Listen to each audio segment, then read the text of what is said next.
Bueno, pues vamos a dar paso a la última de las sesiones de esta jornada y media de la Casa Roja iba a decir de la versión, del año 2025, con un cierre inaugural.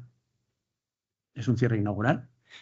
No porque Miriam no haya venido nunca, que ha venido en algunas ocasiones. Ya sabemos todos que imparte docencia e investiga en Salamanca, pero y esta es la inauguración. Inaugura intervenciones de señores catedráticos, o señora en este caso. Es su estreno en nuestra facultad. Quiero decir, nuestra facultad no se estrena hoy como catedrática, sino que es el estreno en esta casa. Ya lo sé, sí, siempre me meto en cosas de estas. Eh, eh, sí. Es que yo no lo digo, porque todavía estoy lidiando con el síndrome de la impostora. Entonces lo dicen los demás y yo no lo digo. Bueno, No lo mandé ni en la avionota. así. Bueno, y por eso nos congratula, pues bueno, uno que sea ella la que lo inaugura, podría haber sido cualquier otra persona, pero los hados están y es ella. Y hoy cierra la edición del 2025, como quiera. Muchas gracias.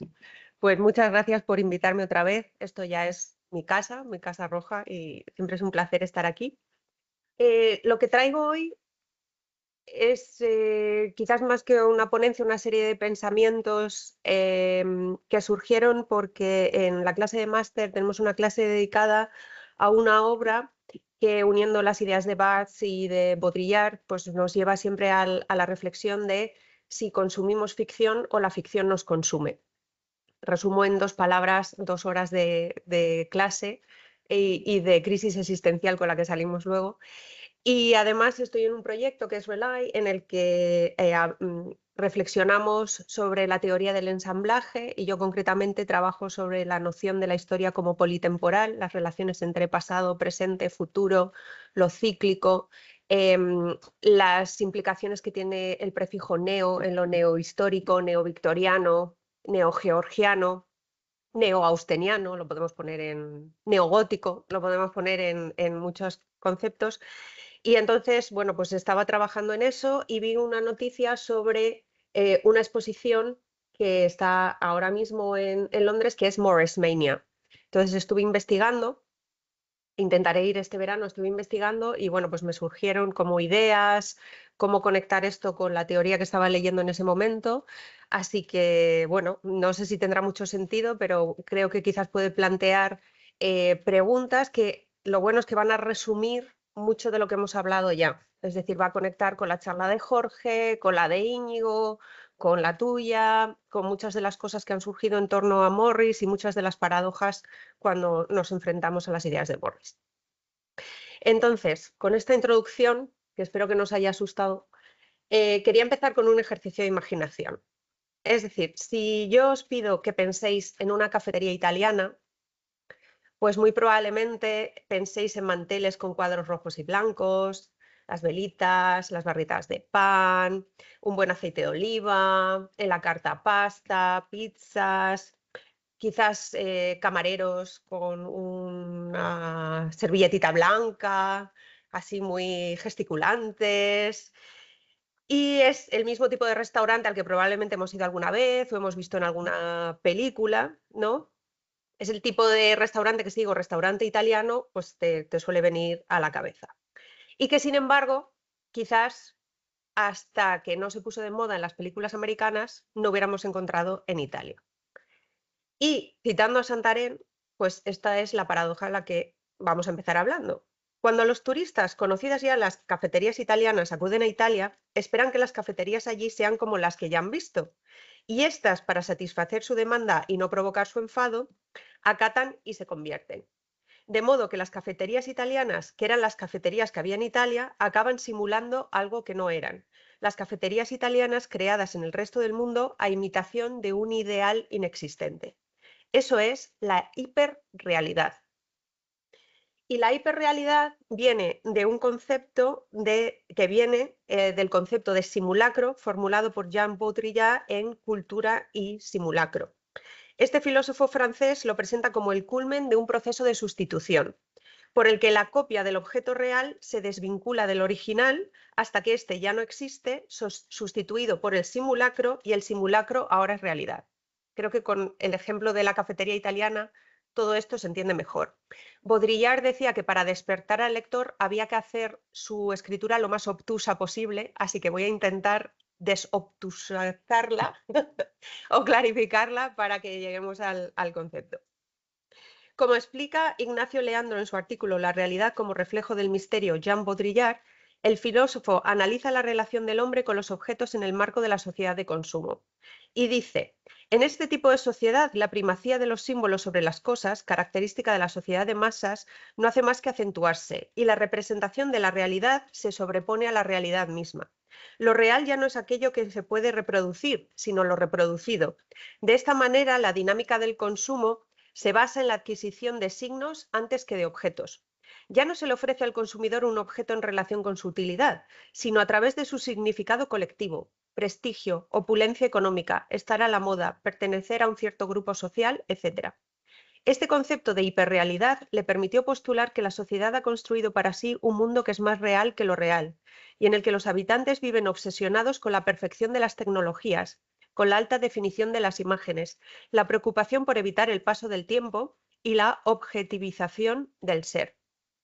Para Baudrillard, la autenticidad ha dejado de existir como tal y ha sido reemplazada por la copia, que funciona como un sustituto para la realidad. Dicho en otros términos, ya nada es real y los involucrados en esta ilusión son incapaces de notarlo. Solo hay que pensar en las narrativas que construimos en las redes sociales. Pensemos en Instagram. Ficciones que tomamos por modelo, que queremos imitar, y que llevan a la reproducción en masa de una ilusión que se toma como marca de lo auténtico, la realidad sin filtros, que no es más que hiperrealidad, ficción y realidad confundidas. Baudrillard postula: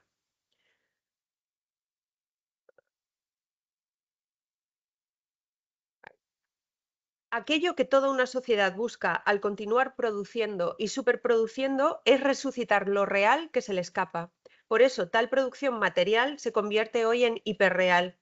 Retiene todos los rasgos y discursos de la producción tradicional, pero no es más que una metáfora.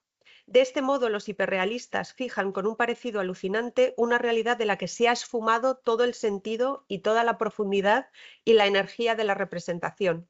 Y así el hiperrealismo de la simulación se traduce por doquier en el alucinante parecido de lo real consigo mismo.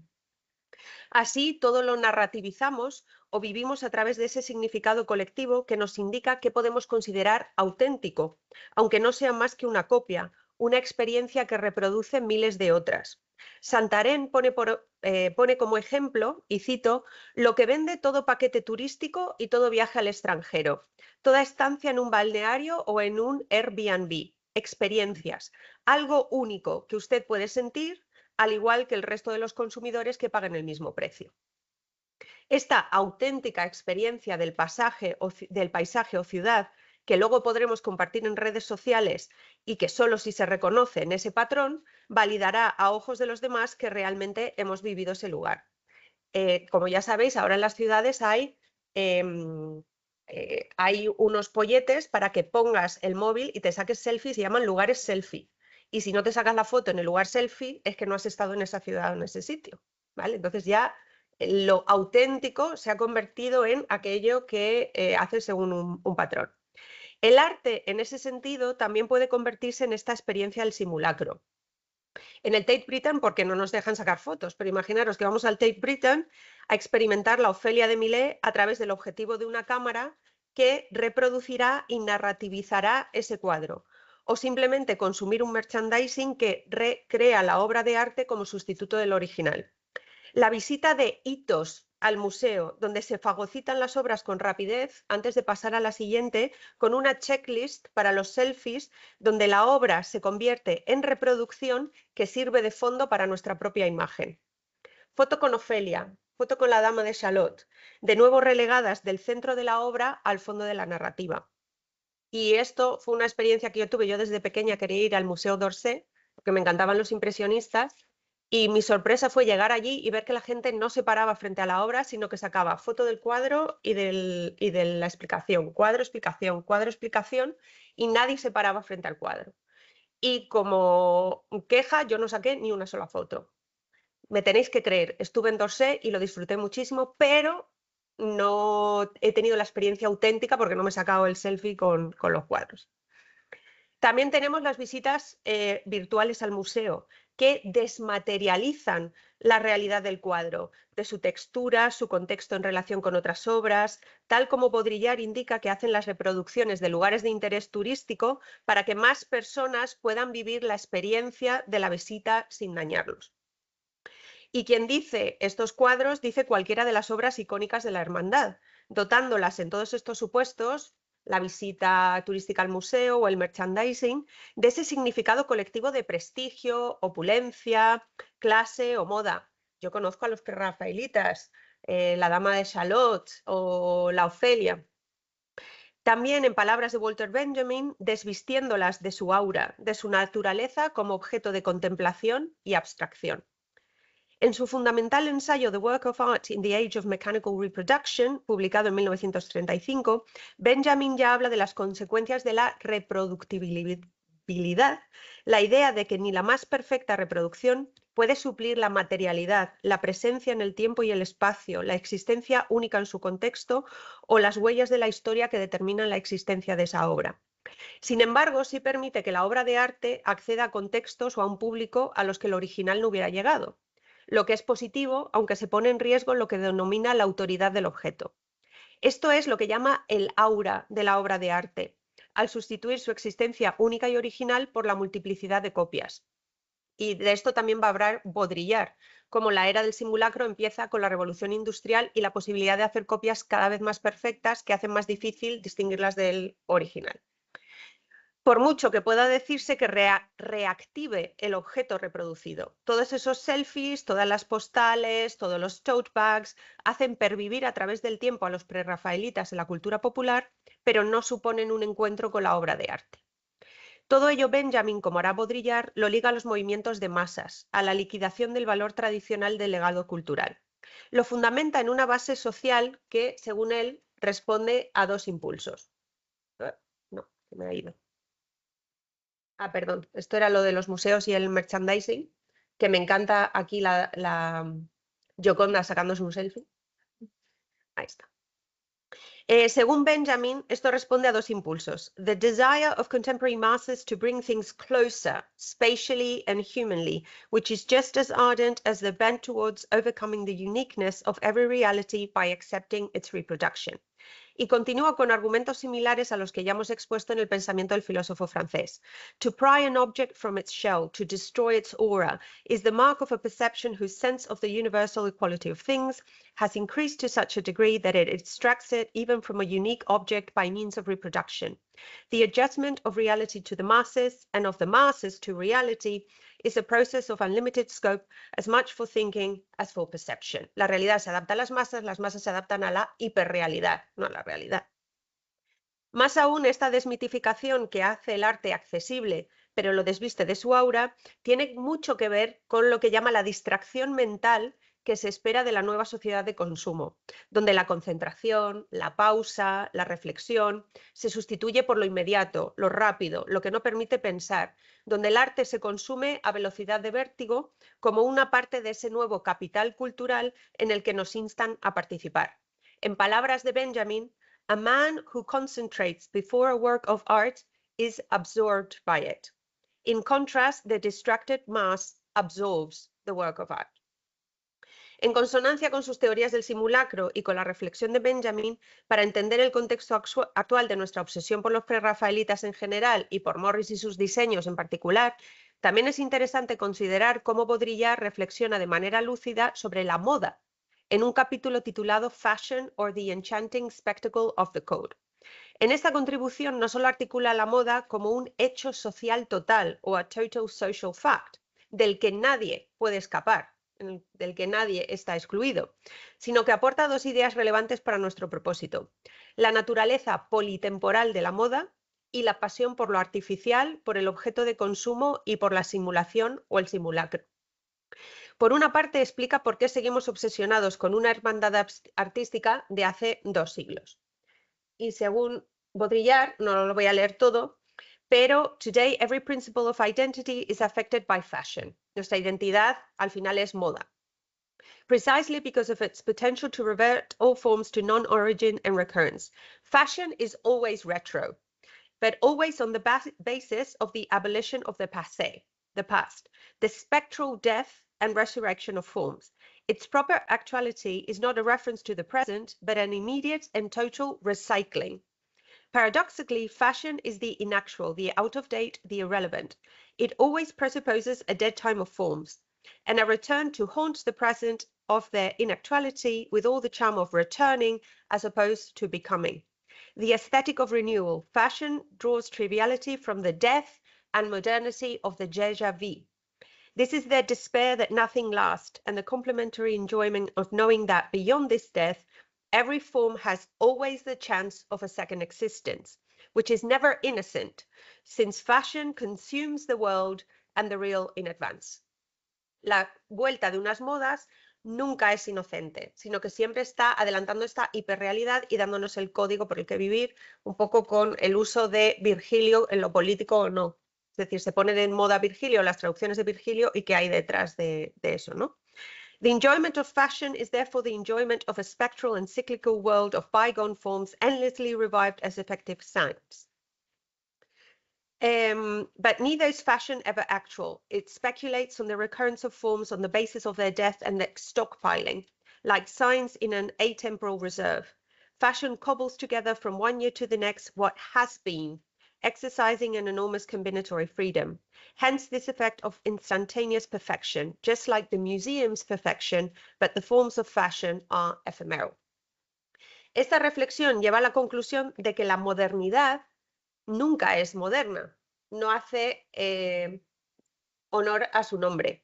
Modernity itself invents them both at once, at a single stroke. It is always and at the same time neo and retro, modern and anachronistic. The dialect of rupture very quickly becomes the dynamics of the amalgam and recycling. Lo victoriano se convierte en neovictoriano, revisación, pero también recreación, la espectralidad del pasado en esa simulación de retorno a un tiempo que nunca existió como lo imaginamos. Y lo prerrafaelita se convierte en neoprerrafaelita, mirando hacia atrás y hacia adelante al mismo tiempo. Por otra parte, en línea con su debate sobre lo real y lo simulado, afirma que cuando se considera la moda en sí, nos encontramos, y ahí está citado, at the very source of innovation in these matters, a manipulation of models, of simple elements and stable oppositions which renders both levels original and popularization homogeneous and the distinction between them purely tactical and moral. Esta popularización de nuevo trae el objeto artístico a una masa donde la pasión por la moda conecta con una compulsión, una pasión por coleccionar el objeto de la pasión con un fervor cuasi religioso. Y habla de que la moda ha sustituido a la religión con ese fervor. Con ello, Baudrillard habla de la virulencia contagiosa, de disfrute colectivo en la pasión por lo artificial, por la arbitrariedad de los signos. Y habla a la vez de la moda como an enchantment of the commodity, and still further the enchantment of simulation, the code and the law. El encanto de los códigos y leyes que dictan quiénes somos o quiénes queremos ser en el conjunto social a través de objetos de consumo. ¿Y qué tiene que ver esto con Morris? Llevaréis un rato preguntándoos. Creo que estas teorías permiten contextualizar la moda Morris que ha dominado los siglos XX y XXI y en concreto una colección como la de Morris Mania, How Britain's Greatest Designer Went Viral, actualmente expuesta en la William Morris Gallery de Londres, que celebra su 75 aniversario, con lo que pretende ser una experiencia inmersiva en Morris. Es tan inmersiva que el que lo reseñaba en The Guardian dice que te da hasta un poco de náusea, que llega un momento que te abruma tanto patrón floral. Y su legado en la cultura popular, del cine a los motivos decorativos, pasando por la ropa y toda una serie de objetos curiosos. Lo interesante de esta exposición es que incide en las ideas de Baudrillard en torno a la moda y al consumo de masas como una pasión por el coleccionismo de los objetos de consumo hasta rozar el fetichismo. No solo desde su naturaleza como museo, que construye una narrativa en torno a Morris a través de los objetos comprados y acumulados allí, sino que lo lleva un paso más allá e involucra a toda una comunidad de coleccionistas. Lo tenéis ahí, donde pone Donate. En los meses previos a la apertura de la exposición se podría encontrar en la página web el llamado a donar o prestar objetos, con la promesa de su devolución o su posterior donación a tiendas benéficas para seguir con el ciclo de coleccionismo y consumo, aunque esta vez de manera más responsable. Esta práctica enfatiza el significado colectivo del simulacro y su expresión a través de una moda. Los que donan o prestan los objetos y los que van a contemplarlos entran en este juego del simulacro, de participantes en una moda, de los Morris que no son Morris, que son reproducciones aplicadas a objetos de consumo producidos en masa y para las masas. Además, pueden poblar sus redes sociales con selfies y fotos que autentifiquen la experiencia y la narrativicen a través del gran simulacro que es la web. Una de las imágenes más populares que se han compartido y que han servido como icono de la exposición es esta, que es el colmo de lo quiche, que es este gato chino con patrón de Morris. Para los que estáis decorando la casa, mirad a ver. Que remite a la inmensa Morris manía de China, donde la inteligencia artificial reproduce sus patrones florales en pósters y desde las fábricas ven la luz otros objetos de muy diversa índole. Tenéis el gato, tenéis unas botas, tenéis una radio, tenéis un carrito de la compra, etcétera, etcétera, etcétera. Sí, sí. ¿Ves? Ya estás enganchado al coleccionismo. Esta exposición es una muestra de cómo la cultura popular se ha apropiado de Morris, lo ha reducido a patrones florales, porque si veis es básicamente objetos con los patrones florales encima, y lo han convertido no solo en una moda, sino en un símbolo de una clase, una nacionalidad, un gusto. Steve Edwards, en un ensayo llamado The Trouble with Morris, el problema con Morris, ya afirmaba. Ahí. Es que va un poco lento. Sí, ahí. Va un poco lejos, ¿sí? In England, Morris is everywhere. Exhibitions are the least of it. Morris's classic designs have become a staple of domestic furnishings. Almost any fabric available to be printed on, from tea towels to bedding, has been Morrised. Ha sido morrisado, que me encanta el verbo. This is also the Morris of the export industries that circulate his designs alongside Shakespeare and the Cotswolds as consumable signs of a pleasant English that never was. In the world of the new middle class, Morris goes with the National Trust, restored Victorian houses, Liberty carrier bags, holidays in France. Este Morris es muy diferente al de los escritos comunistas, al artista de los que buscaban algo distinto y radical en la época victoriana, que ahora sus seguidores dicen querer recuperar. Una época victoriana nostálgica que es otro simulacro que ha suplantado lo real. Edwards expone esta paradoja. But then there is the other Morris, who wrote News from Nowhere and Pilgrims of Hope, who funded and edited Commonwealth, the Morris of the Social Democratic Federation, the Socialist League, and the Hammersmith Socialist Society. This second Morris, the one who was a Marxist agitator, hated not just industrial society, but capitalism. This Morris despised his world not just because it was ugly, but also because it was saturated with inequality and exploitation. La misma explotación de los trabajadores de las fábricas chinas que reproducen miles de diseños copiados o inspirados por los suyos. El mismo capitalismo que nos impulsa a todos al coleccionismo morrisiano. Y yo entono el mea culpa. Lo último que me compré es un paraguas muy bonito con diseños de Morris que vi en la presentación de Jorge ayer y me sentí muy culpable. ¿Y dónde quedan, pues, las obras de arte y los diseños de Morris? ¿Dónde queda el aura, el significado del que quiso dotar a su propia obra como emblema de sus ideas sobre producción y consumo? ¿Cómo reconciliar esta contradicción en una exposición que quiere homenajear su figura y su influencia? La web de la exposición se hace eco de esta paradoja. Morrismania explores a complicated legacy. Over 125 years since his death, Morris's work continues to grow in popularity.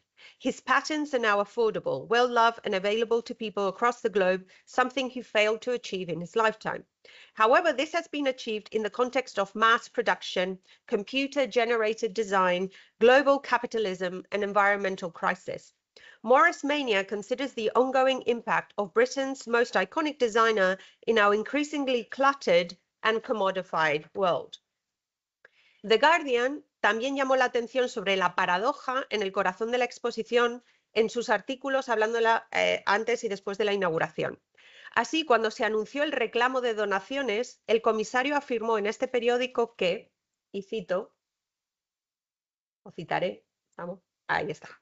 Morris wanted his designs to be affordable, but in his lifetime they were too expensive. They were for the upper middle classes because he wanted things to be made well. But we now see it democratized to the point where you can buy an iPhone case for $5.99 or a pair of trainers. But the way those things are made is really complicated because we're talking about globalized economy, mass production, and poor working conditions. The show, in a fun way, is looking at the paradox and wondering how we got there. Y eso también es interesante porque para Baudrillard la ironía y la paradoja es lo que nos puede despertar del simulacro. Entonces, jugar con esa paradoja también es interesante. De hecho, la exposición demuestra cómo la autoridad del objeto de arte se pierde al expirar el copyright en 1966, momento en el que, como dice el comisario, the tsunami of mass market Morris merch was unleashed. Es como un virus, was unleashed, con un resurgir en la época Thatcher con su llamada a una vuelta a los valores victorianos, demostrando una vez más la teoría de Walter Benjamin de lo unidas que están la política y el consumo en la sociedad de masas. Quizá el ejemplo más revelador sean esos asientos con su patrón de rosas que se usaron en los submarinos de la Armada Británica, lo que une un diseño que Morris hizo en 1883 en el apogeo de su crítica a la guerra y al imperialismo británico con un momento de potencial escalada nuclear, y en medio de todo ello sus rosas. En palabras del diseñador de la exposición, Sam Jacob, y tenéis la cita ahí, cuyo trabajo se ha centrado en las mutaciones miméticas de la cultura popular, the patterns have escaped their original form by now. It's a bit like the film Alien. The patterns can land on anything and completely inhabit their host, whether it's a mug or a submarine. El original ya se ha olvidado, queda muy lejos para muchos de los consumidores / espectadores y ya solo quedan las reproducciones ad nausea de su esencia. ¿Pero realmente se conserva la esencia o el aura? Y del Arts and Crafts no queda mucho en gran parte de este material, aunque existan excepciones. Wainwright, para su reseña de The Guardian, afirma que this computer-generated factory-made garbage, ya lo llama basura directamente, might be anathema to the authentic Morris products that are still being produced by skilled artisans, the laborious manual processes celebrated in a soothing film. Al mismo tiempo, ambas caras de la misma moneda exponen las tensiones en el propio pensamiento de Morris. In a way, the automated AI future aligns with Morris's own dreams. For his entire career, he was torn between a desire to make his designs accessible to everyone, while also wanting his workers to be well paid and live joyous, fulfilling lives. He concluded that it simply wasn't possible without a radical socialist revolution. Y Jorge lo explicó mucho mejor ayer, así que no tengo que explicar más. Volviendo finalmente a las ideas que habría en esta conferencia, esta experiencia inmersiva en un Morris abierto a ser absorbido y consumido por el público, este Morris hiperrealista, el Morris que se ha convertido en una única experiencia del artista que conoce muchos consumidores, amenaza con hacer que se esfume en buena parte, como advertía Baudrillard, todo el sentido y toda la profundidad y toda la energía de la representación, todo el aura de la obra artesanal fruto de una inspiración, un contexto, una filosofía. Todas estas reflexiones y la naturaleza misma de esta exposición nos llevan a preguntarnos a qué se ha reducido la experiencia Morris, si se ha quedado en la superficie y si hay alguna forma de reclamar a Morris de la mera experiencia masificada de consumo que parece revertir sus ideales. Y al menos aquí la exposición deja un atisbo de respuesta en esa paradoja o en esa ironía. En uno de los maniquís que hay en la exposición, el director del museo ha incluido una copia del libro de Aaron Bastani, Fully Automated Luxury Communism, publicado en 2018, que se hace eco de una visión similar a la de Morris en News from Nowhere, lo que liga pasado y presente sin perder la esencia del autor y hace una pequeña autocrítica en mitad de todos estos objetos morrisificados, que me gusta porque son morris y masificados. Morrisificados yo creo que lo deja perfectamente claro. Porque al final eso es lo subversivo, y da pena decirlo, volver al autor mismo. Si vamos a su obra La era del sucedáneo que se mencionó ayer, en realidad nos adelanta lo que sería la era del simulacro más o menos establecida por Baudrillard.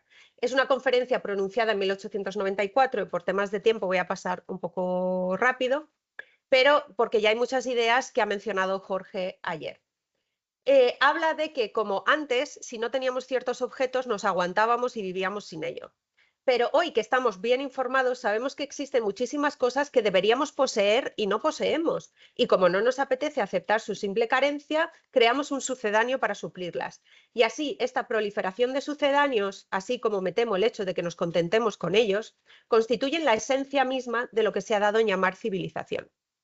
Que si nos vamos a Baudrillard, dice algo similar, porque Baudrillard dice, disimular es fingir no tener lo que se tiene, simular es fingir tener lo que no se tiene.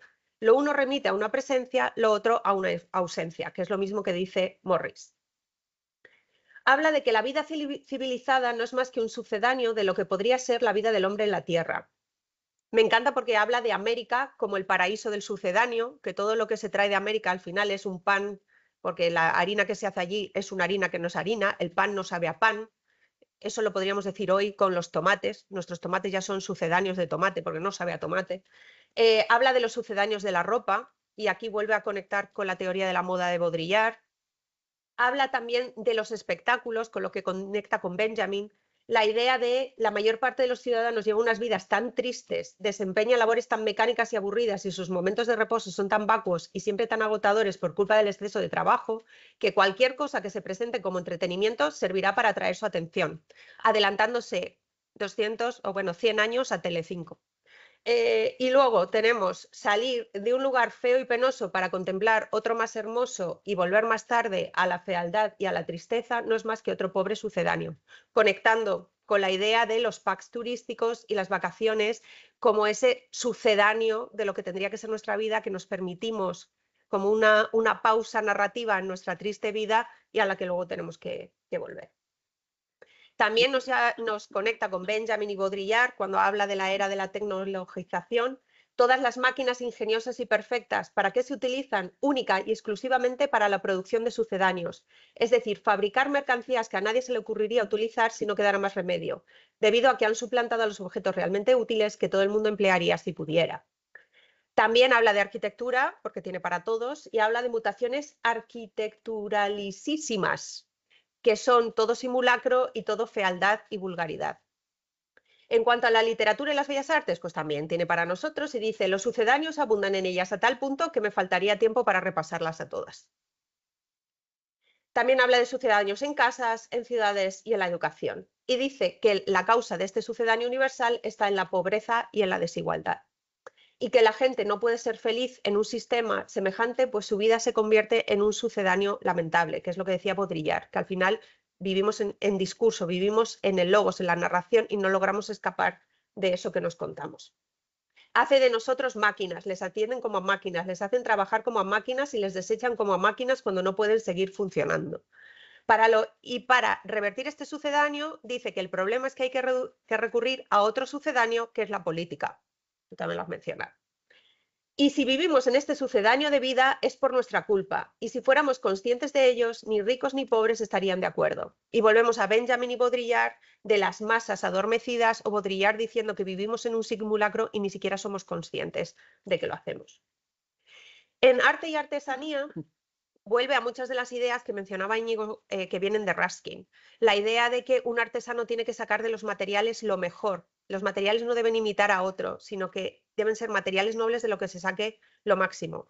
¿Qué diría Morris de la era del plástico en la que vivimos, en la que incluso nosotros somos cyborgs del plástico porque estamos llenos de microplásticos? Pues sería interesante preguntarle qué pensaría de todo esto.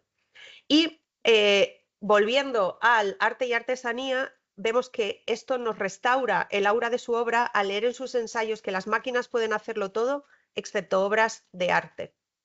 Lo que resuena en esta época en torno al debate sobre la inteligencia artificial en el ámbito de la producción artística. Es muy conocido este meme de yo quiero que la inteligencia artificial haga lo aburrido y a mí me deje lo creativo, ¿no? Se hizo viral.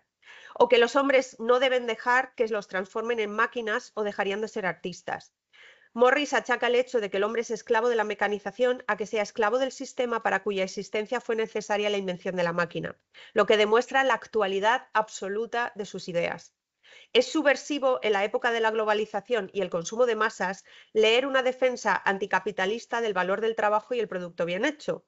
Morris indica que en una sociedad capitalista donde se busca el consumo sin calidad y por ganancia, la realidad de las mercancías se sacrifican a las imposturas comerciales de las mismas y se produce un pastiche que nos vuelve a la idea un poco del simulacro, pero también de lo neo, el pastiche del artículo demandado por el público.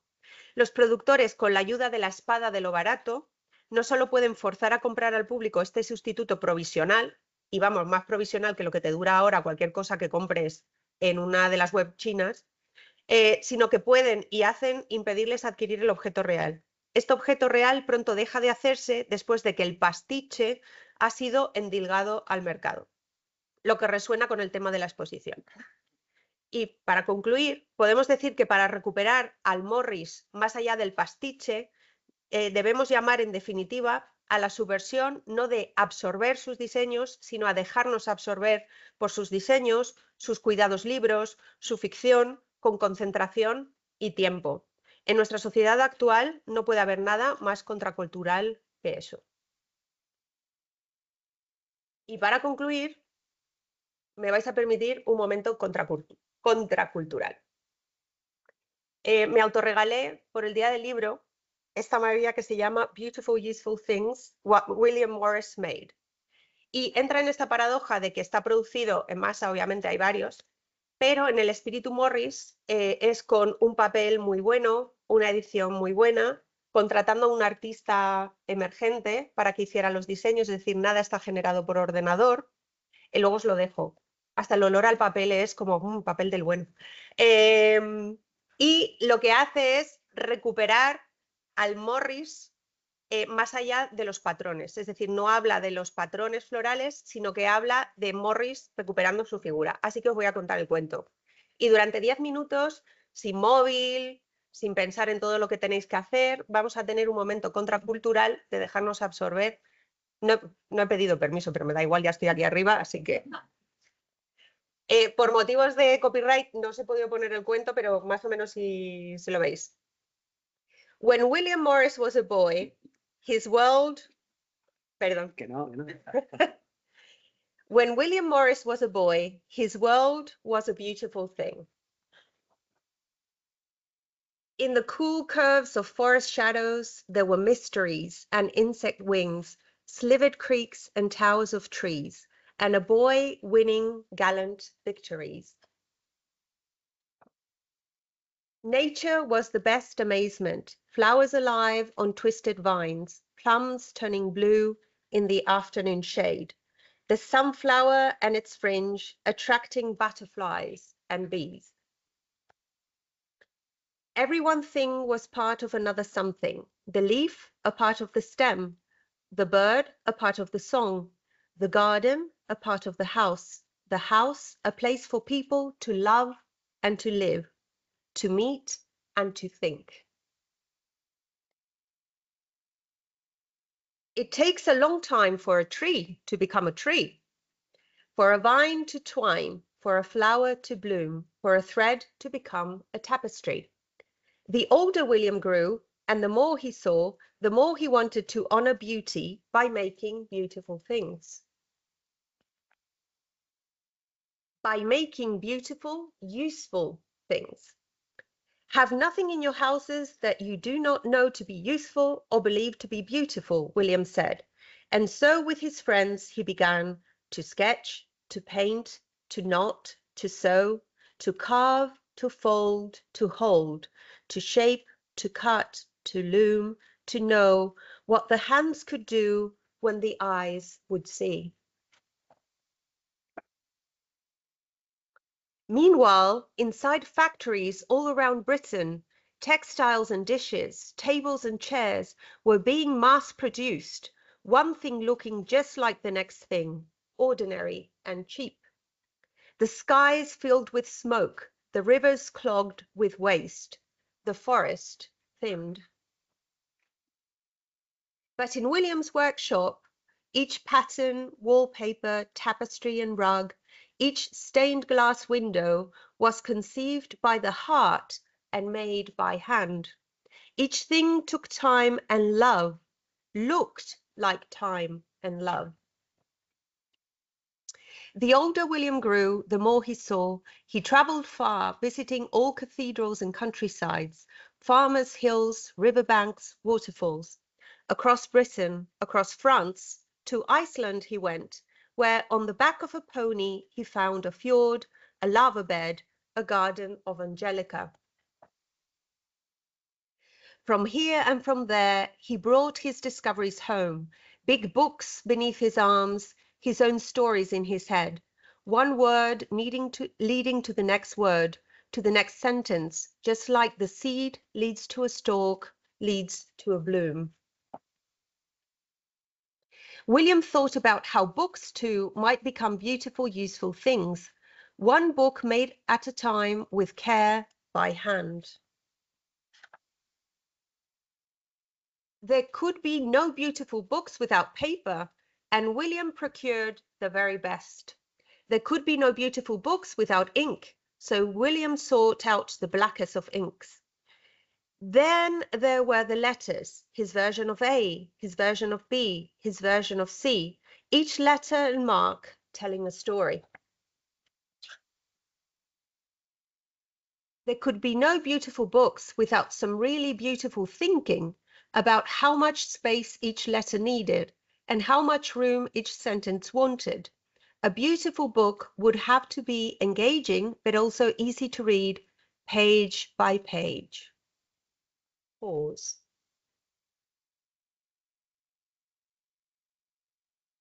Picture. Story.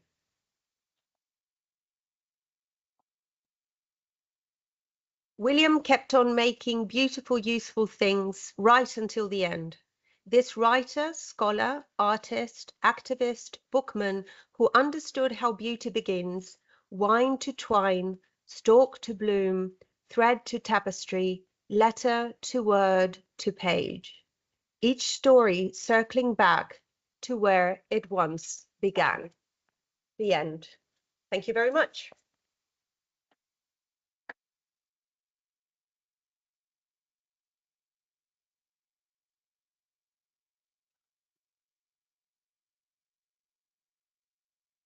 Bueno, supongo que tampoco habrá preguntas.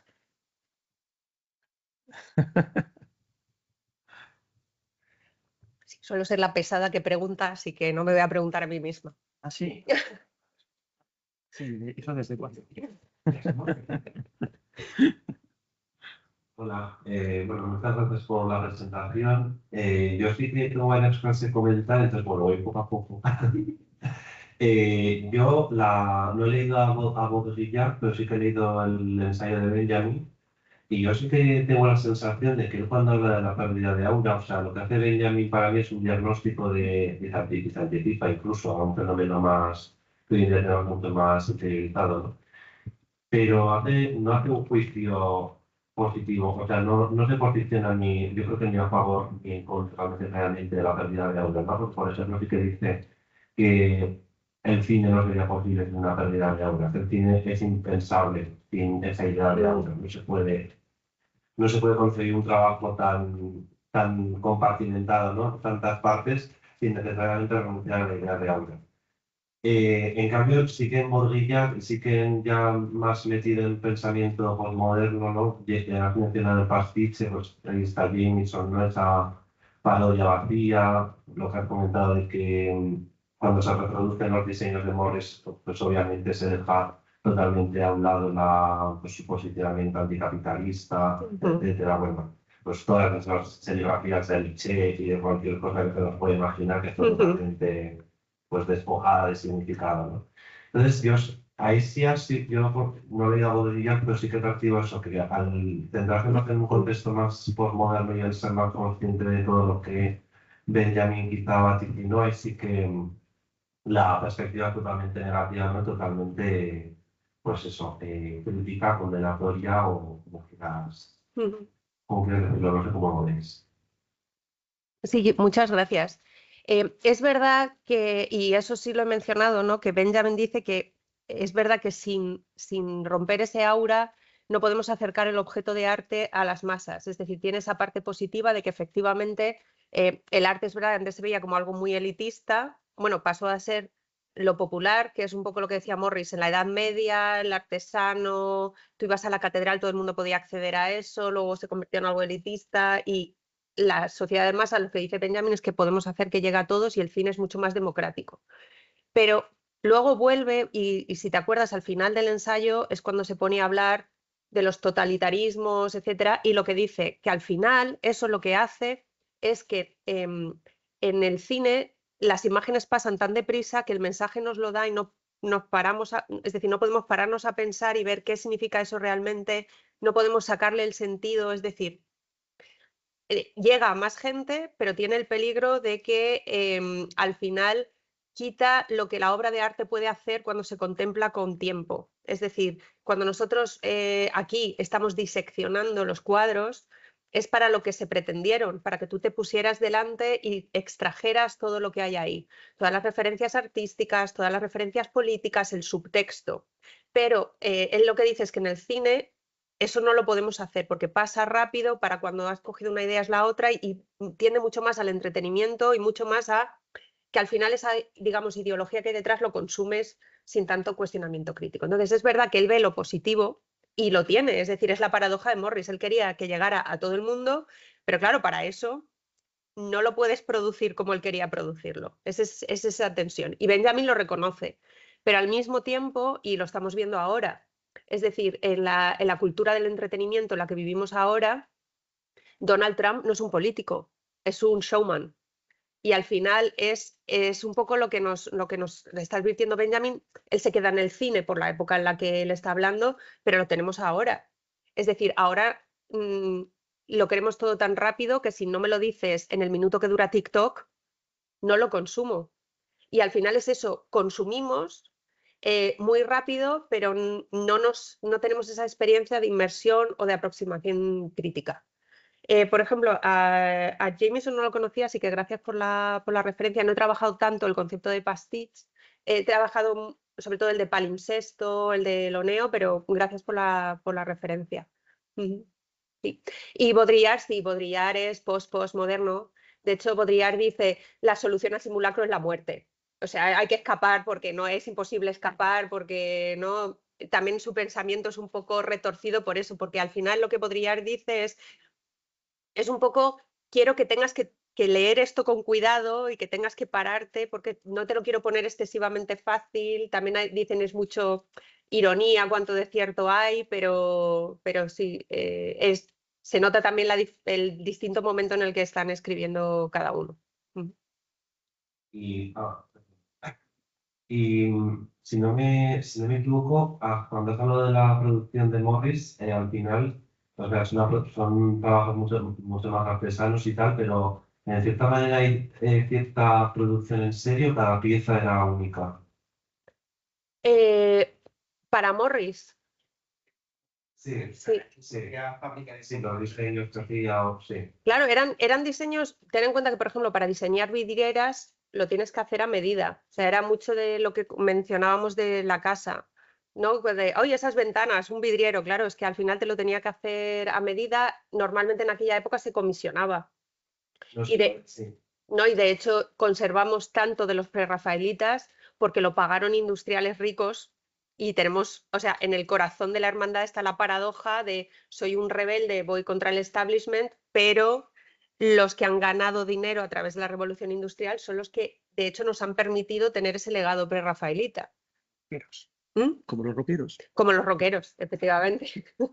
Sí, no, lo preguntaba porque, claro, aunque sea una producción mucho más artesanal, ya el hecho de que fuesen pequeñas pues, series, ya quizá ya en perspectiva de Benjamin ya implicaría que deja un aura, ¿no? Que aunque sea, no sea la producción en serie que conocemos hoy en día. Pero eso sí, lo que comentas que son mucho más exclusivos, mucho más... Claro, habría pues un patrón que se hacía conocido, obviamente pues hablamos de los patrones florales, pues obviamente es cuando la gente, además ahí volvemos a tener lo del consumo de las masas, si él decoraba los palacios de la reina o de quien fuera y la gente lo veía, pues iba a encargar el que ya había visto, ¿no? O sea que siempre habrá modelos, aquí me puedes corregir Íñigo, habría modelos en los que sí reproducía a lo mejor porque se habían hecho populares. Entonces sí había una cierta producción en masa, pero claro, estamos hablando de cosas mucho más limitadas. Es, por ejemplo, lo que decía el comisario de la exposición, que hoy en día hay artesanos que imitan los modelos de Morris intentando imitar lo más posible el modo de producción de Morris. Y entonces lo que ellos hacen es eso, pura artesanía por encargo. Pues te hago unos zapatos, si son unos zapatos a medida tuyas, con tus especificaciones tuyas, intentando no producir en masa. Entonces sí que hay ese retorno a una producción lo más similar posible a esa, pero siempre había ese elemento de copiar o de si algo se hacía popular, obviamente. Ya te digo, tampoco soy muy experta en cómo era su fábrica o... Sí. Esa era la parte del diseño y luego la parte de la fabricación Sí. dentro de Y paradójicamente vuelve a suceder como lo mismo que a Morris, que se ponen a unos precios que son inalcanzables. Claro. Sobre los papeles, no lo explicamos cómo se... Pero sí que últimamente he visto vídeos, no me digáis por qué, pero creo que me he cogido el logaritmo, de cómo se hacen los suelos hidráulicos. Entonces, el suelo hidráulico es una cosa muy similar. Ahora se han puesto de moda otra vez, que no sé que tienen pocos dibujitos, pero los originales que no venden en el Leroy Merlin, los hacen cada pieza y ponen un patrón y pintan X colores, X zonas. Me imagino que eso es una cosa. Sí. Yo creo que sí, sería algo así. Pero es una fábrica muy artesanal, que produces muchos, pero van en serie, pero lo vas haciendo tú, ¿no? Claro, es la idea que también lo mencionaba al principio, que en la era del simulacro es esta obsesión por lo perfecto y se ha perdido la esencia de la imperfección de lo artesanal. Porque, por ejemplo, con las baldosas, lo precioso de esas baldosas es que aunque produces muchas, si las pintas a mano, ninguna es exactamente igual que la anterior. Y eso parece que es anatema. De, es que no es perfecto. Tengo una arruga, ya no soy perfectamente simétrica.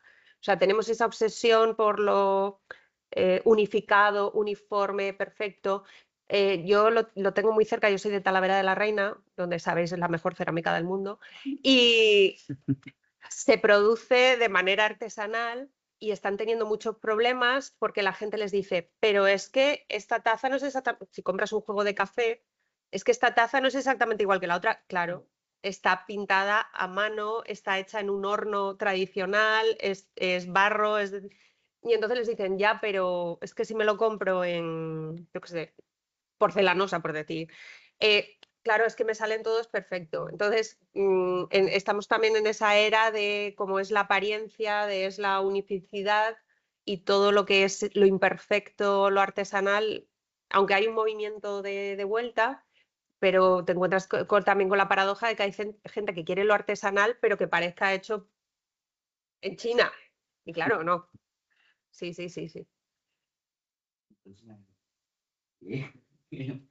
Y que te veo aquí aceptándome.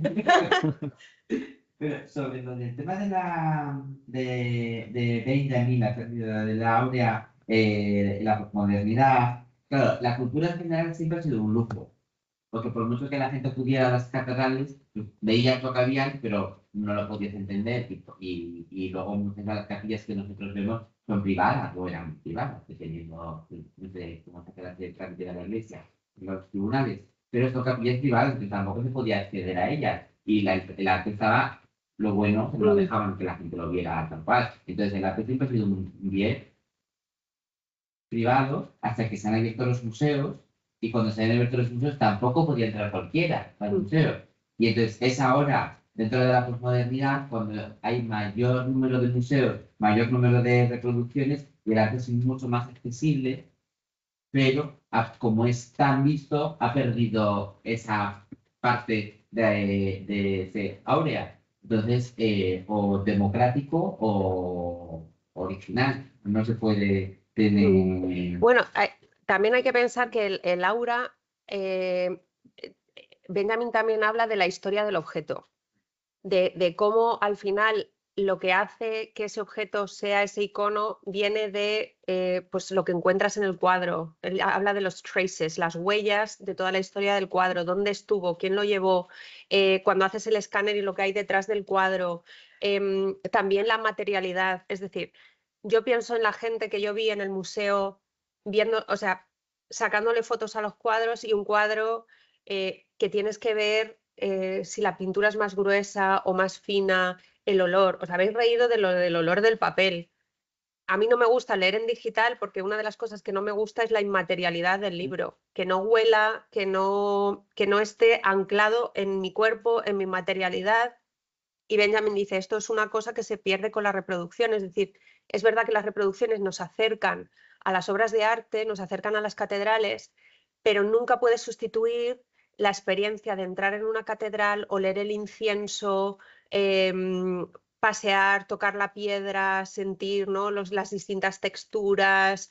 Es decir, sí lo democratiza, pero al final la experiencia nunca es la misma y nunca puedes entender la obra de arte. Yo digo, el día de mañana, cuando, yo qué sé, dentro de 300 años, lo primero, a ver si encuentran algo que haya sobrevivido en la era de la obsolescencia programada. O sea, lo que se van a encontrar es un montón de cacharros que no funcionan cuando dentro de 300 años hagan arqueología.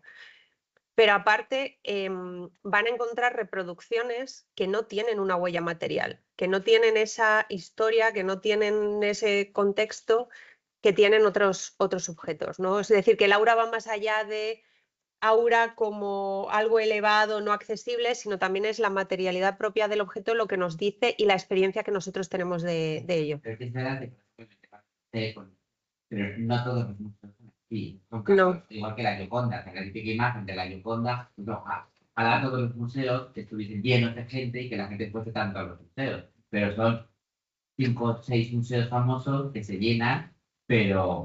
Claro, ¿y cómo se llenan? Porque tú vas al Louvre, yo todavía no he logrado entrar porque estaba hasta arriba. Y tú vas al Louvre y la gente va, ¿eh? Sí, tengo que programar las vacaciones bien. Y van a la Gioconda, a la Victoria de Samotracia y no sé qué. Y entonces luego te dicen, sí, he estado en el museo y he visto A, B, C. Ah, ¿y no has visto? Es decir, no es una experiencia, es como tengo que ir a ver lo que está de moda ver, lo que valida mi experiencia del museo, pero tampoco me abro a otras obras. Y eso al final lo que hace es que nos empobrece. Pero ni a otros museos. No, ni a otros museos. Porque al final siempre están llenos. Claro.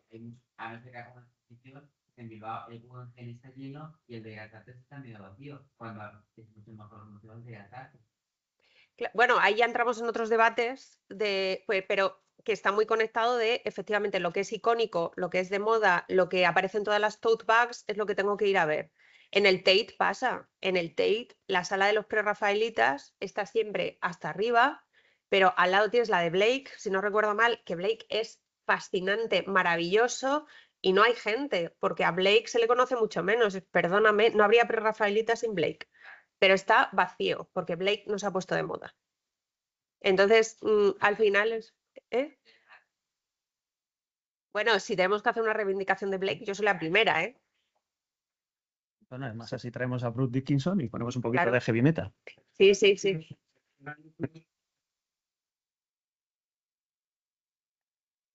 No, no.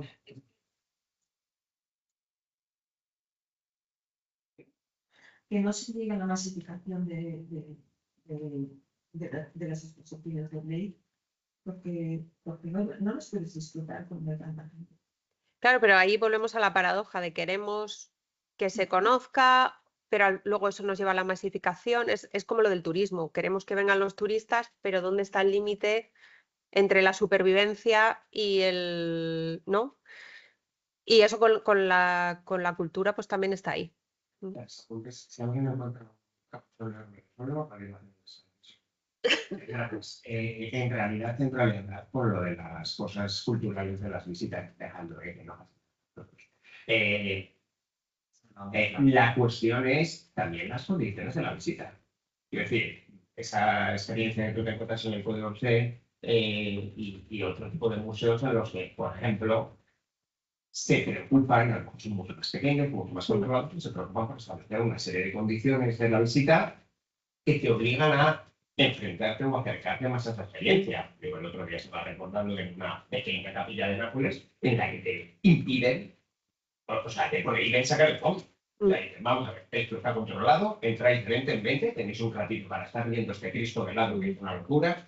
Ya, bueno, que hay aquí la centro de un Cristo velado que es impresionante. Y dice, y ni móviles, ni acercarse, ni, o sea, disfrutar de la experiencia. Claro, yo me fui a Londres a ver una exposición de los prerrafaelitas, una de las más grandes que ha tenido el Tate, y te daban 1 hora. Y es que fue horrible. Yo dije, mira, aquí me tendrán que sacar arrastrados los de seguridad, me importa un bledo que me hayan dado media hora porque me niego. O sea, no. Porque pasaba la gente, era un tumulto de gente, entonces yo me fui quedando atrás hasta que llegué como a la media hora final y fui tranquilamente y me senté al final delante de la Dama de Charlotte de Hunt, que era el último cuadro, que para mí es espectacular. Me senté en una silla y me dice el guarda de seguridad, ¿te quieres quedar mientras voy cerrando y te quedas un ratito tú sola? Y fue fantástico, maravilloso, es decir, yo sola frente al cuadro porque había podido irlo. Yo además soy muy boba, yo soy de las que lloro delante de cuadros, o sea, sí, bueno, esto luego lo editáis.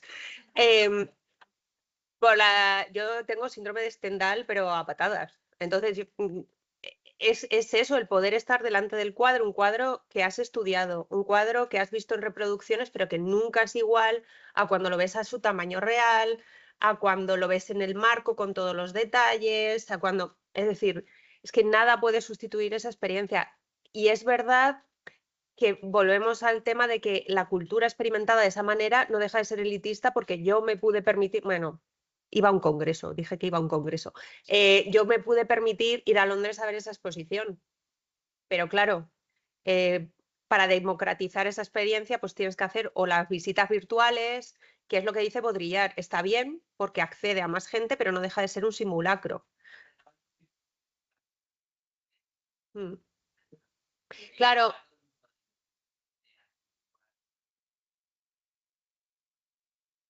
No, estamos hablando de 2012, creo. 2012-2013. Sí, era Prerrafaelitas Avant-Garde, que tenía todos los cuadros icónicos, los habían juntado en una exposición. Y claro, es que tenías que pedir cita con muchísimo tiempo de antelación, o sea, pero eso, porque los prerrafaelitas se han convertido en un icono. Trajeron una exposición de Blake a la Fundación La Caixa Madrid y creo que estaba yo sola el día que fui. Con las ilustraciones icónicas, con The Flea, con ilustraciones de los poemas. No era muy grande, pero maravillosa, además hecha con mucho cuidado, porque sabéis que Blake, al experimentar con pigmentos, son muy, muy delicados, pues lo tenían con una luz muy cuidadosa, es decir, era una exposición, además, muy bien comisionada, con una información fantástica, y estaba yo sola. Entonces es verdad que para mí fantástico, lo experimenté muy bien, pero pues eso, los que están en todas las bolsitas, en todos los pósters y tal, son las estrellas de rock del arte. Tenemos ese problema y luego tenemos el otro. Y está la duda, ¿queremos que se conviertan en esas estrellas de rock? ¿O esto es como cuando te gusta un grupo independiente que en el momento en el que lo conoce más gente ya no te gusta? Pues no, es ese...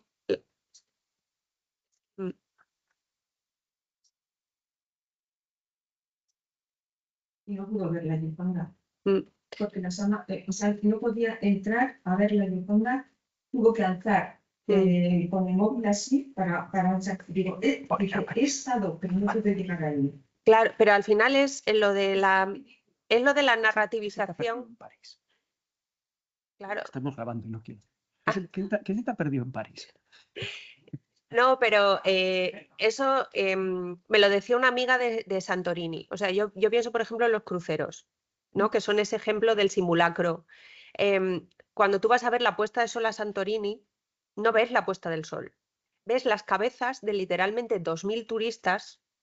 Es decir, que dices, sinceramente, las puestas de sol en España, en la costa española, me parecen igual de bonitas y las disfruto más porque no tengo 2000 personas que ni siquiera están disfrutando la puesta de sol porque están sacándose la foto para que se vea que he estado en la puesta de sol de Santorini. Y tú, chico, ahora con inteligencia artificial si quieres te lo pones de fondo. Quiere decir, no, y no vivimos, también está la idea del vivir el momento presente.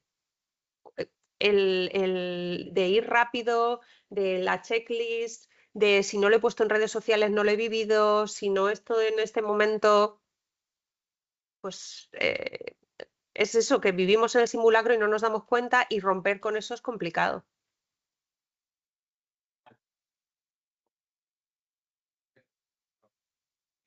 ¿Cuál es el original? ¿Cuál se ha convertido en el original en términos de la hiperrealidad?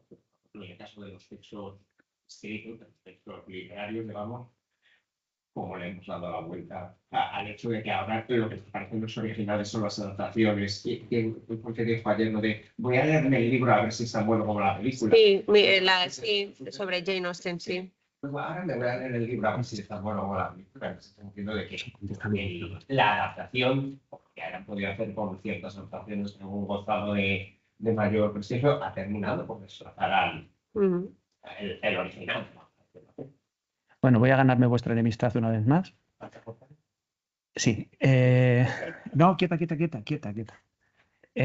Seguido habíamos planificado una mesa redonda que nosotros las mesas redondas hablamos de lo que nos parece bien. Entonces, como esto parece que pues mi propuesta es seguir hasta la 1 y algo, que es la hora de clausura.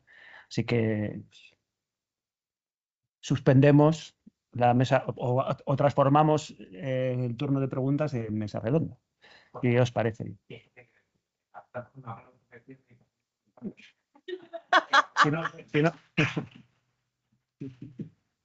Ya, ahora puedes contestar. Dándole un vistazo, lo dejo por aquí. Ahora puedes contestar. Ahora ya puedes contestar si quieres. Benicio Ledlo. Huele a papel de verdad.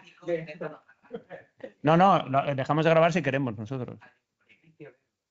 Si no, le decimos a Aitor que lo corte y ya está, no pasa nada, pero seguimos grabándolo y fuera, no pasa nada. Sí, claro, yo pienso en, estábamos diciendo que en la conferencia de María, El orgullo y prejuicio de Colin Firth cumple 30 años y el de Keira Knightley 20. Entonces, quiero decir, hay al menos una generación que tiene eso como referente, tiene la adaptación como referente de lo real y el original se ha perdido. Y si no hay un retorno al original, para siempre va a quedar eso como simulacro, suplantación del original. Claro que seguimos grabando. Luego igual le digo a Aitor que no lo edite, pero de momento no. Ahí, mira, se pone una cosa muy curiosa con lo de los aniversarios. Es que ahora nosotros tenemos que trabajar nuestros proyectos de investigación y vamos a hacer un congreso que sea mejor en aniversario, porque así tiene más repercusión. ¿Por qué? Porque va a ser interesante porque sea el aniversario X. Sí, pero porque hay que buscar una forma de marketing de lo cultural. No, por eso. Y de hecho he utilizado con toda la mala leche del mundo lo de capital cultural, porque es algo que ahora te piden en los proyectos de humanidades y ciencias sociales, que hables del capital cultural, o sea, que hables de qué valor en el mercado, o sea, en el mundo capitalista y neoliberal tienes que hablar de capital de algo. Entonces nosotros podemos hablar del capital cultural que tiene algo y entonces cuando hay una efeméride, hay un aniversario, ese capital cultural sube. Entonces lo puedes vender. Al final es eso, ¿no? No, Es por que eso usamos voy. ese Es lenguaje. exactamente lo mismo. Sí, es exactamente igual. Sí, sí, sí. Entonces, bueno, pues vas buscando, venga, ¿qué excusa puedo tener para hacer esto? Pues 250 años de Austen, venga, pues puedo volver a... Pero... Si no, parece que no interesa. Sí. Es la misma idea. Bueno, la opinión personal de los textos, sí. A ver, llegar hasta París, al Louvre, a ver lo que sea, aparte de que pueda estar más o menos masificado, vayas a Florencia, las puertas del paraíso, el baptisterio, y haya 3 metros de turistas haciendo fotos.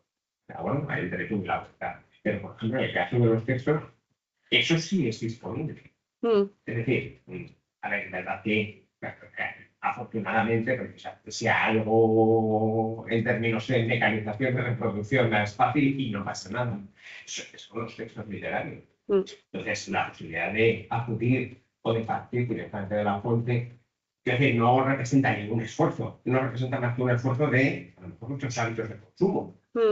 Pero no, es decir, yo si me tengo que ir a París, me tengo que ir a París, me tengo que comprar la entrada, me tengo que ir pero para ir a buscar el Jane Austen, lo que hay opciones más fáciles, pero hay cómodas ediciones de bolsillo en la librería de las niñas. Sí, pero al mismo tiempo volvemos a lo de hacerlo atractivo.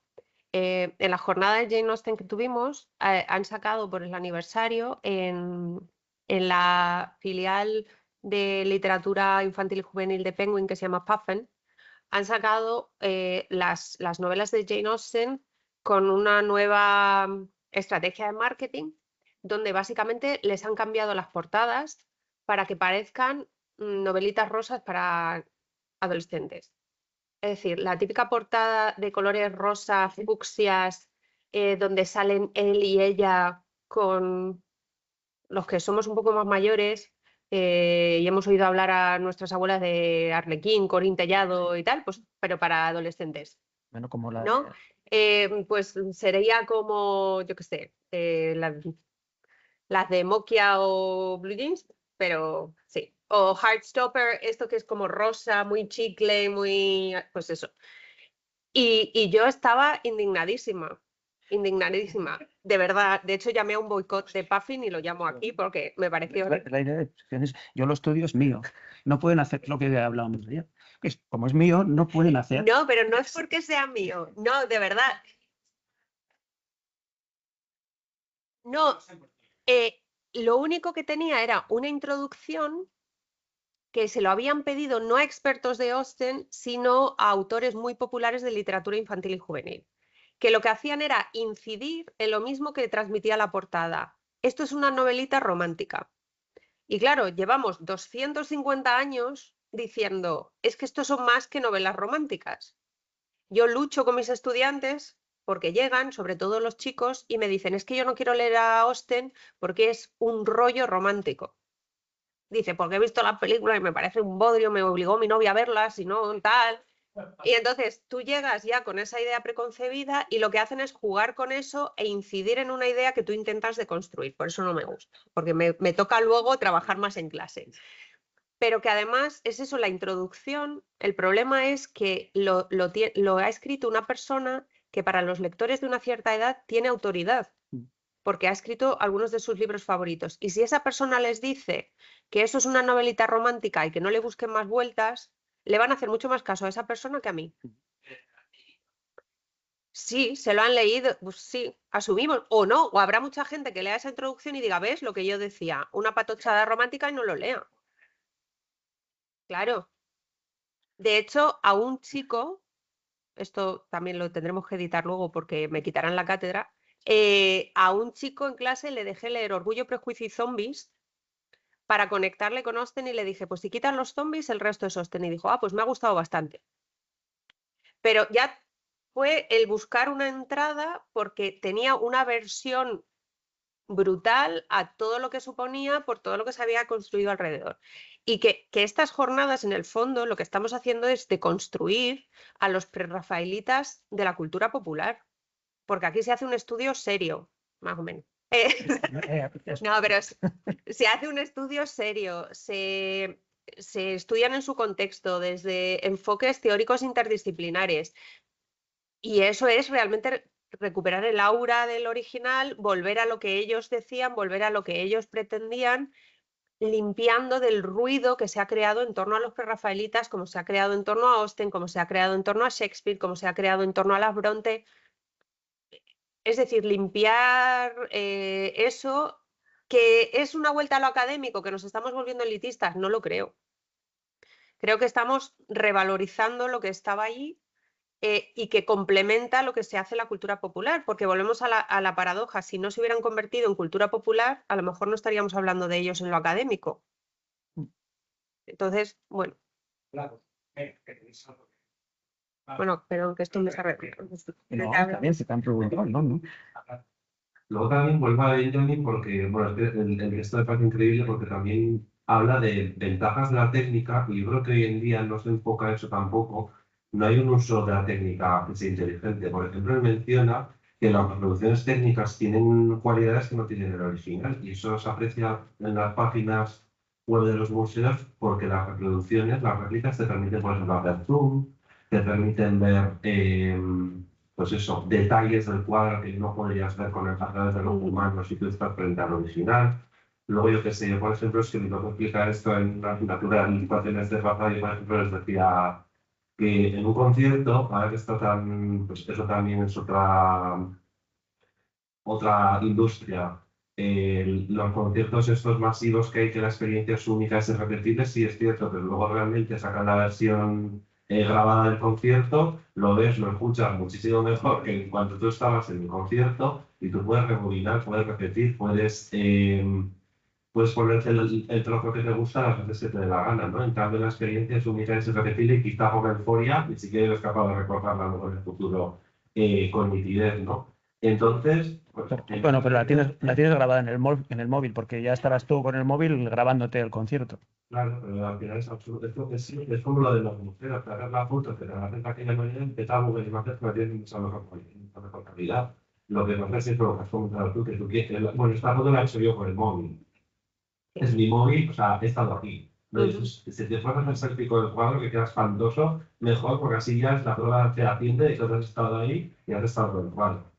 Pero no eso, yo creo que también Benjamin hace eso muy bien, que es, pues eso, no se queda en lo negativo, sino que hace un diagnóstico completo, ¿no? En lo que es la técnica en sí.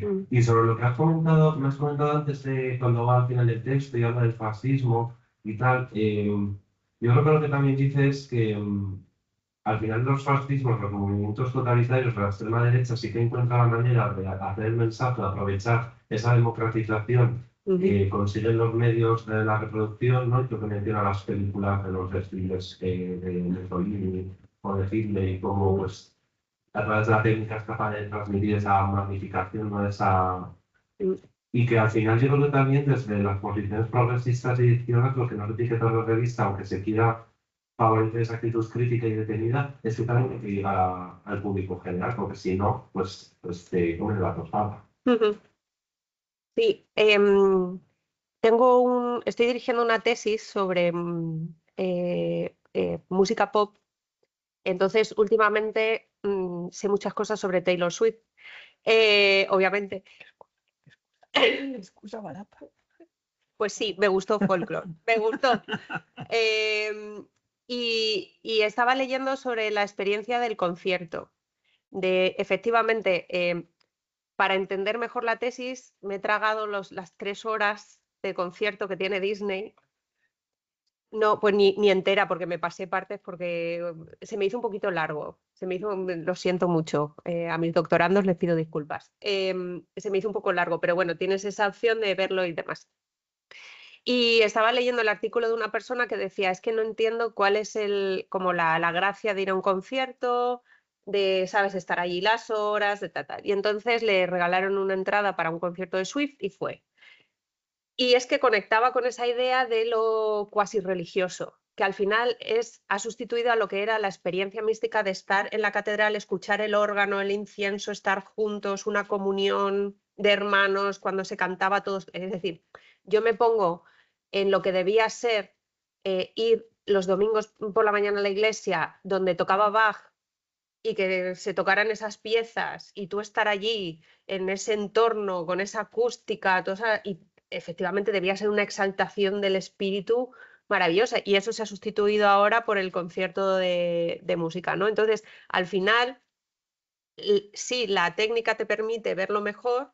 Para analizarlo para una tesis es maravilloso porque puedes parar, puedes mirar, puedes tal, pero nunca puedes sustituir al fervor, a la comunión, porque al final, en una era en la que cada vez estamos más aislados, buscas una comunidad y las comunidades se vuelven cada vez más extremas también en su ese de es mío. Y las Swifties son tela. Entonces, esa experiencia mística ahora se ha trasladado al concierto. Y claro, si lo piensas, lo podemos conectar con Benjamin y los mítines políticos, porque los mítines políticos es también esa experiencia cuasi religiosa en la que hay un líder carismático que está allí y que es una exaltación y la gente, ¿no?, se retroalimenta en el fervor. Y bueno, yo doy una clase de pensamiento crítico donde deconstruimos cómo nos manipula la publicidad, analizamos discursos políticos y comparamos las técnicas discursivas de Obama con las de Trump, ¿no? Y me dicen mis alumnos, que la mayoría son norteamericanos, pero Trump tiene técnicas, o sea, Trump, y es que es un discurso muy, muy trabajado, muy estructurado y que entiende muy bien la cultura de masas, mucho mejor que los demócratas. Y que juega con el fervor y que juega con esa experiencia de es decir, ganan por los mítines más que por lo que tenemos, ¿no? Que juegan muy bien también con la simplificación, con es decir, el que domina Twitter o X o al final es el que domina eso, y es verdad que a la izquierda se le ha ido comiendo, es decir, analizar cómo hablaba Obama es una gozada. La estructura, las metáforas, cómo hablaba, el tono, maravilloso. O sea, para un curso de retórica, fantástico. Ahora, para entender el auge de ciertos extremismos, tienes que ir a las técnicas que utiliza Trump. Y ahí entra también lo técnico, utiliza la masificación, la rapidez, la inmediatez, la simplificación, porque lo que queremos es que nos lo simplifiques. Es decir, es mucho más fácil algo, pues eso, más sencillo que algo que me implique a mí un esfuerzo cognitivo o donde se me rete efectivamente lo visceral, que al final es lo que haces en un concierto, es lo que haces en un meeting, es lo que haces creando esta figura de lo mío, mi club, mi religión.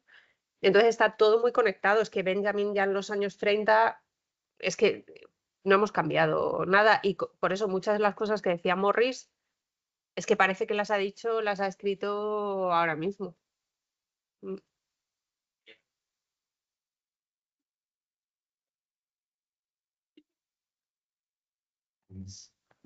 Ya, señor. Bien.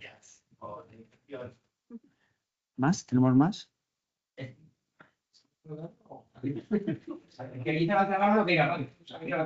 Sí, terminemos con tema. No pasa nada, no pasa nada. A ver. ¿Tenemos más o no?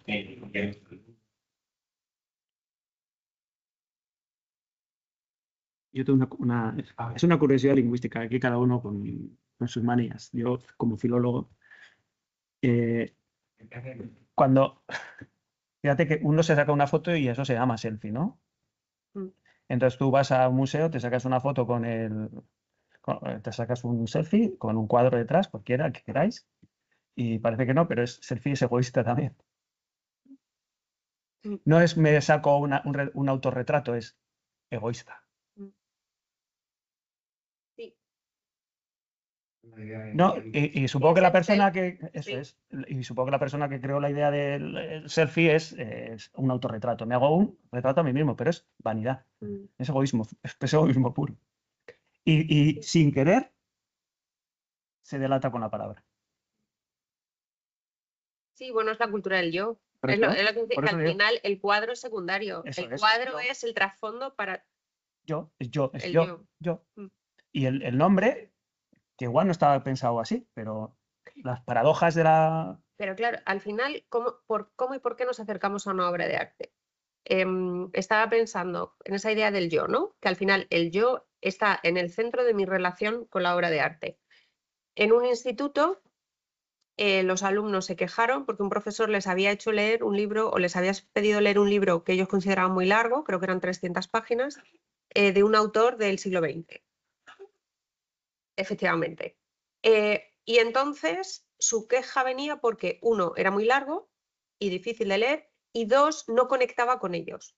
Ellos querían leer algo que conectara con su propia experiencia y donde se vieran reconocidos. Entonces daban una serie de autores contemporáneos que a ellos les parecería bien leer. Sally Rooney, no me acuerdo. Es igual. Y montaron tal pollo que al final, pues eso, los padres se involucraron, pusieron presión al instituto y al profesor le dijeron que no podían leer esa obra. Entonces, es lo que demuestra, es una visión muy egocéntrica de cómo me acerco a la obra de teatro, es decir, a la obra. Ya no es, ¿no? Como decía Benjamin, no es para que la obra me absorba y a través de ser absorbido por la obra yo me conozca más a mí mismo, haya un reflejo, haya una crítica sobre el mundo y sobre mí mismo. No, es que yo pueda incorporar a la obra a mí, a lo que yo pienso, a lo que yo soy, a cómo yo siento.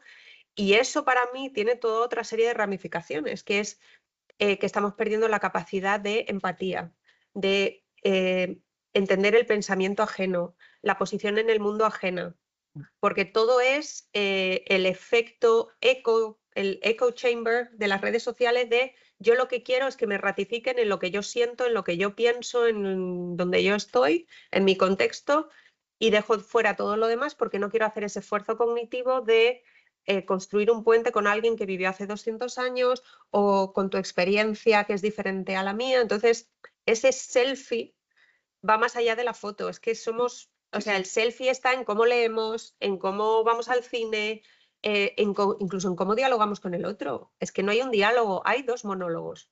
Se ve en la política, se ve en cualquier debate, ¿no? Y es lo que tú dices, la raíz del self en la palabra. Siento decir que creo que la primera vez que se usó fue en Australia, para una cosa que importamos al mundo. Y fue esa sensación de yo en el centro. Y lo ves, pues eso, en la foto con cualquier cosa, que yo tengo que ser el centro. El protagonista soy yo. Esto no es un autorretrato, esto soy yo para mí. Yo soy la autoridad. Claro, pero vamos más allá de lo que hablábamos de cómo te interpela una obra, ¿no? En la idea de muerte del autor, lo que trae el lector a la obra, y eso es válido porque te interpela en si tú eres capaz de escuchar al otro y tener ese diálogo con tu propio bagaje y la obra. Y ahí es como te enriquece. Pero si no me interpela, es decir, en el sentido de si no me ratifica y no me refleja, no es una obra válida. Sí, es eso, sí, si no me ratifica. Si me dices cosas que no me gustan y que no me hacen sentir cómodo, no. Este es el mismo caso primero que ahora lo estamos tocando, la historia de los congresos de conocidas. ¿Qué pasa para esto? Es una historia que, bueno, hay película, hay libro, los diarios de la calle, los diarios de la libertad, que es una barrigada de Los Ángeles, en los que el tipo, a la profesional nueva le toca es historia real, pero bueno, es